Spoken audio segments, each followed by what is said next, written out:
Hello all, welcome to Sharanya's healthy recipes. இன்றைக்கி நம்ம சேனலில் சியா விதைகளை எப்படி முளைக்க வைக்கிறது, அதை எப்படி மெயின்டைன் பண்ணுறது, எப்போ அறுவடை பண்ணி நம்ம கீரையை யூஸ் பண்ணுறது அப்படிங்கிறத டீட்டெயில்டாக பார்க்க போகிறோம்.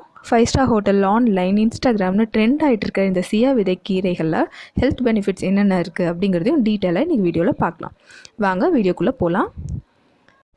இதுக்கு தேவையானது ஒரு ஸ்வீட் பாக்ஸ், எம்டி பாக்ஸ் இருந்தால் போதும். கடையில் ஸ்வீட் வாங்கினாலோ இல்லை ஃபுட் ஐட்டம்ஸ் ஆர்டர் பண்ணாலோ கொடுக்குறாங்க இல்லையா, அந்த மாதிரி ஒரு பாக்ஸ் எடுத்துக்கோங்க. அந்த பாக்ஸில் நல்லா சின்ன சின்ன ஹோல்ஸ் போட்டு வச்சுருக்கேன் பேக் சைடு பின்னூக்க வச்சு. இப்போது நம்ம சாயில் இதுக்கு யூஸ் பண்ண போகிறதில்ல, டிஷ்யூ பேப்பர் தான் யூஸ் பண்ண போகிறோம். அந்த டிஷ்யூ ஒரு 4-5 லேயராக டிஷ்யூ பேப்பரை மேலே மேலே போட்டுக்கோங்க. இப்போது டிஷ்யூ பேப்பரை நல்லா நனைகிற அளவுக்கு தண்ணி தெளிச்சுக்க போகிறோம். மண்ணுக்கு பதிலாக நம்ம டிஷ்யூவை போடுறதுனால கொஞ்சம் திக்கான லேயர்ஸாக போட்டுக்கோங்க. இந்த டிஷ்யூ பேப்பர் காயக்கூடாது. அடிக்கடி முதல்ல கொஞ்ச நாளைக்கு 2-3 தடவை தண்ணி தெளிச்சுக்கிட்டே இருக்கணும். ஈரப்பதம் இருந்தால் தான் விதைகள் முளைக்கும். நான் இப்போ கடுகு போடுறேன். எக்ஸ்ட்ராவாக கடுகையும் ஒரு சாம்பிள் காட்டலான்னு போட்டுட்ருக்கேன். கொஞ்சம் அடர்த்தியாக தூவிக்கணும்.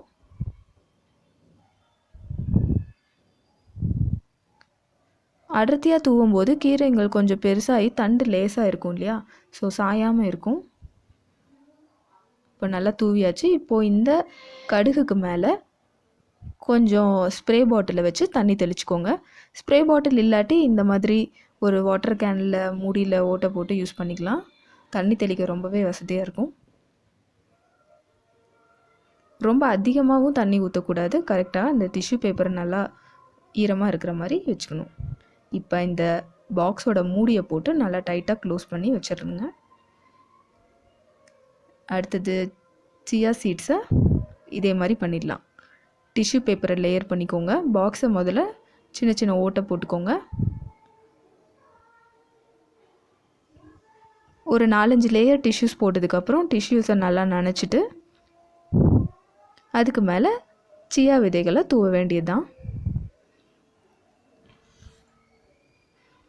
சாதாரணமாக 10-14 நாளில் இந்த கீரையை அறுவடை பண்ணிடலாம்.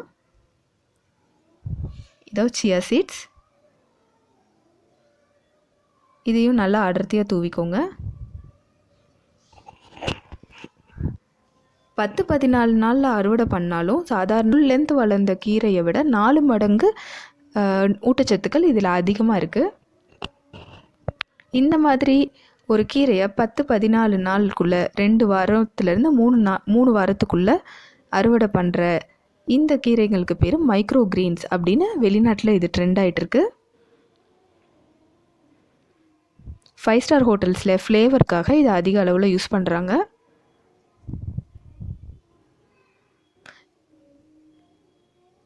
வெஜ் கீட்டோ ரெசிபீஸில் இது சாலட் ட்ரெஸ்ஸிங்காக யூஸ் பண்ணுறாங்க.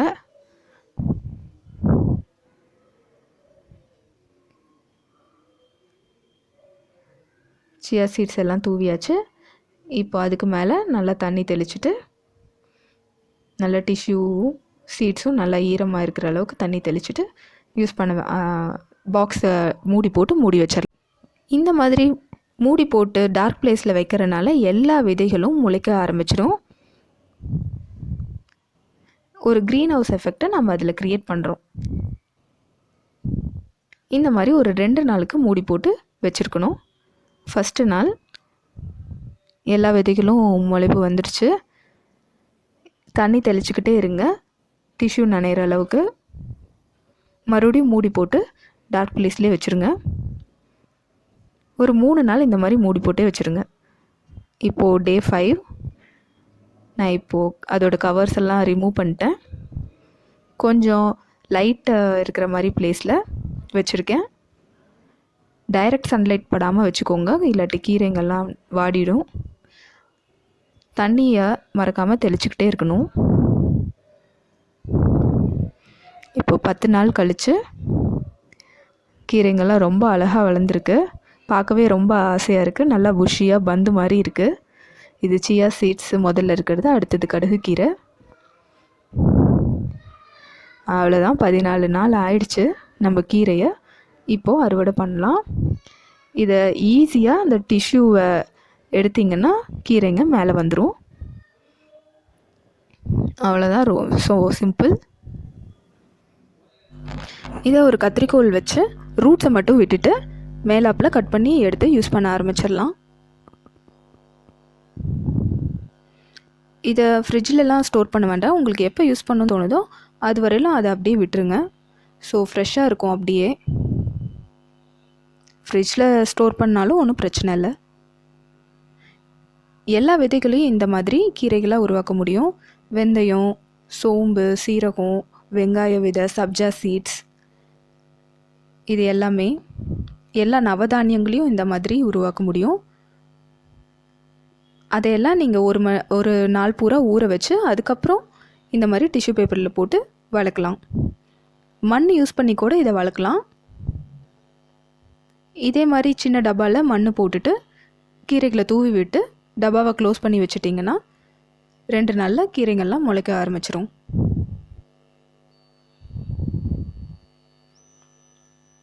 இந்த மாதிரி டிஷ்யூலேருந்து பிடுங்கி எடுத்து அதுக்கப்புறம் கூட அதை கட் பண்ணலாம். இதோ சியா சீட்ஸ், மைக்ரோக்ரீன்ஸ், பந்து மாதிரி பார்க்கவே எவ்வளோ பவுன்ஸியாக இருக்குது பாருங்கள். இதை அப்படியே கத்திரிக்கோல் வச்சு கட் பண்ணி எடுத்து யூஸ் பண்ண ஆரம்பிச்சிடலாம். கொத்தமல்லி தலையை எங்கெங்கெல்லாம் யூஸ் பண்ணுறீங்களோ அங்கெல்லாம் இந்த மாதிரி சியா சீட்ஸையும் யூஸ் பண்ணலாம். அதை விட ஒரு பங்கு அதிகமான ஊட்டச்சத்தை இது தரும். இதை யூஸ் பண்ணி நிறையா தனியான ரெசிபீஸே செய்யலாம். அதெல்லாம் என்னென்னங்கிறத நான் அடுத்த வீடியோவில் அப்லோட் பண்ணுறேன். மறக்காமல் சேனலை சப்ஸ்கிரைப் பண்ணி வச்சுக்கோங்க. ஸோ நான் ஒவ்வொரு வீடியோ அப்லோட் பண்ணும்போதும் உங்களுக்கு வந்துகிட்டே இருக்கும்.